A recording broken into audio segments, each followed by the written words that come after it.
The replacement kit comes with two separate sets of fixings. For retrofitting the media server into a Connect version 1 system, as in this video, the 8mm brass spacers should be used. Unused fixings can be disposed of.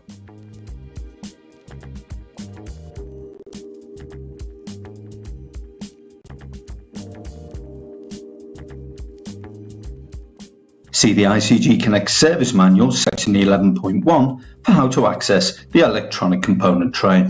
For the purpose of making this video, the upper section of the Connect system has been disconnected and removed.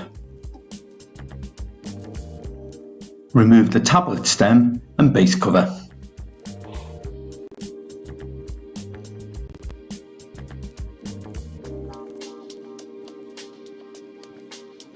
Disconnect the cables from the router.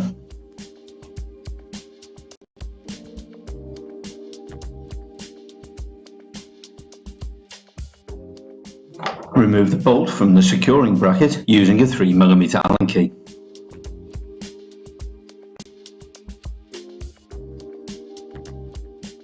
Lift the bracket out of position slightly, allowing you access to unplug the HDMI and LAN cables from the media server. Now move the bracket completely back out of the way and unplug the power cable. It's possible to just turn the base on its side to access the bolts. We've only turned it fully over for the purpose of making the video.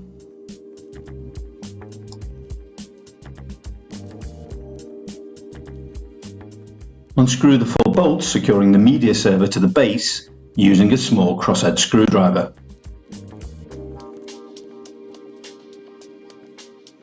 Retain 2 of the bolts for fixing the replacement media server in place later on.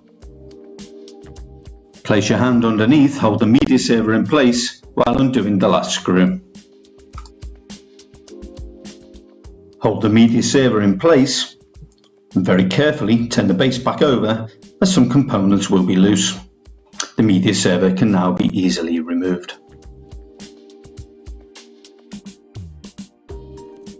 Installing the new media server. Turn the media server over and screw in the 4 8mm brass distance adapters, finger tight only.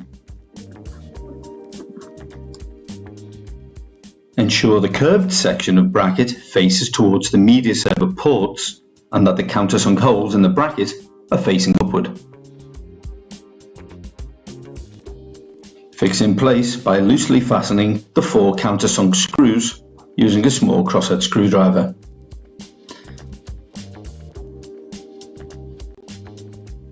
Then tighten all 4 screws hand tight. Double check that the curved section of bracket is facing the media server ports. In the next part of this video, we've used a base without components installed to better show how the media server is fixed in place.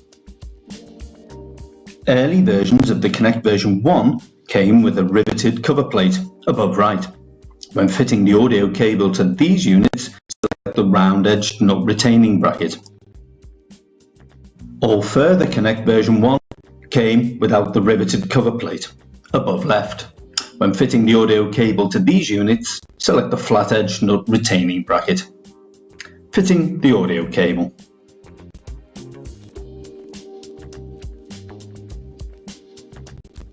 Remove the hexagonal jam nut from the audio cable and insert it into the flat-edged nut retaining bracket.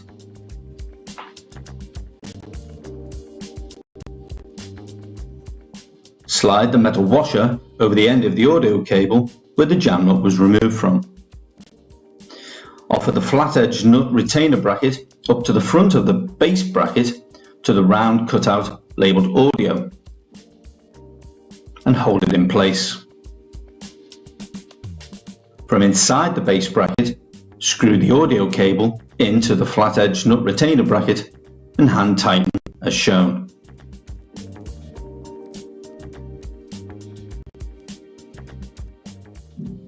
Ensure it is fixed level. Feed the USB Type A end of the USB cable through the USB opening in the base bracket until the other end clicks into place. Hold the new media server in the correct orientation by identifying the power button as shown. Feed the USB cable between the media server and bracket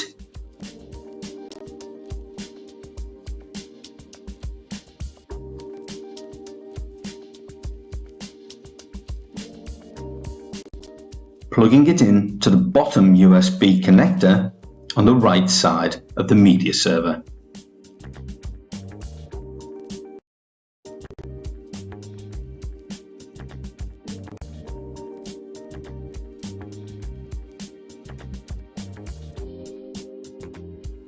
Now feed the audio cable underneath the USB cable and plug it into the audio connector in the media server.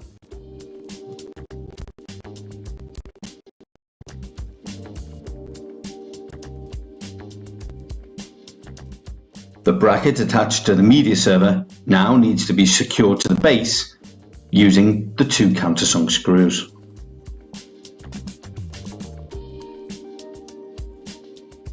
At this point, we return to showing the original base media server installation. Now that the media server is in place, we can turn the securing bracket back over 180 degrees. Move the base to a suitable position to access and fasten the two securing screws. This can be a little tricky, so take time to properly locate the screws.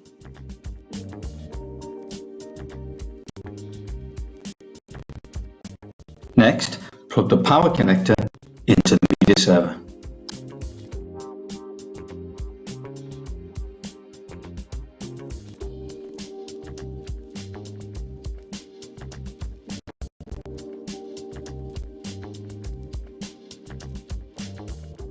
Now, fix the bracket in place, securing it with the bolt and 3mm Allen key.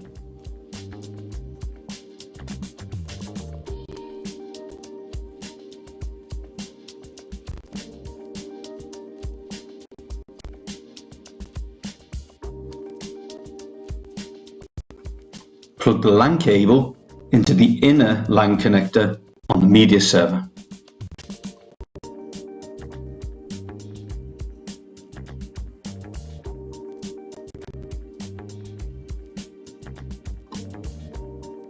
Plug the HDMI cable into the rear of the media server.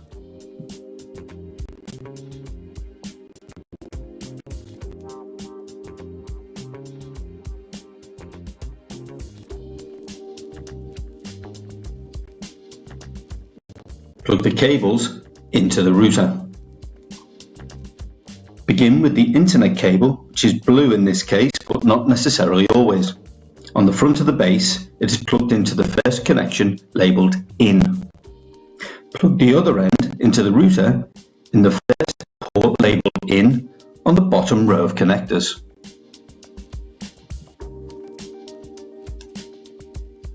Next, plug in the outside cable directly into the port above the internet cable. Plug in the third, fourth and fifth cables one after the other in order and all into the bottom row of connector ports on the router as shown.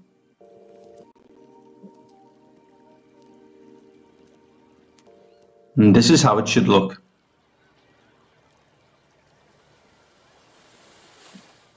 Process complete.